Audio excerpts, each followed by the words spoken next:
నేను చర్చికి వచ్చాను, 4 పాటలు పాడాను, 4 మాటలు వినా, ఇది భక్తి అనుకుంటున్నావా?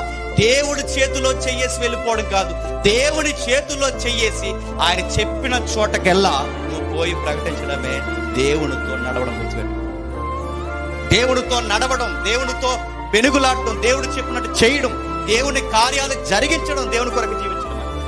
ఫ్యామిలీతో ఉంటేనేమో మినిస్ట్రీలో ఉండవు, మినిస్ట్రీలో ఉంటే ఏమో ఫ్యామిలీతో ఉండవు. ఎవడు నేను భక్తి అన్నది? ఇక అసలు భక్తి అంటే తెలుసా? రెండింటినీ బ్యాలెన్స్ చేయడంలో సత్కిలు పడిపోతున్నావే. అసలు నీకు భక్తి అంటే తెలుసా? ఎవరు గుచ్చి తీర్పు తీరుస్తాడు? బయటోడే ఎల్లయ్య పుల్లయ్య దారిని తిరిగేవాడు గుచ్చి కాదు. కయ్యనగాడంటే నీకు నాకన్నా బాగా అర్పణిచ్చినాడు, పంట పొలంలో శ్రేష్టమైన తెచ్చిచ్చినాడు.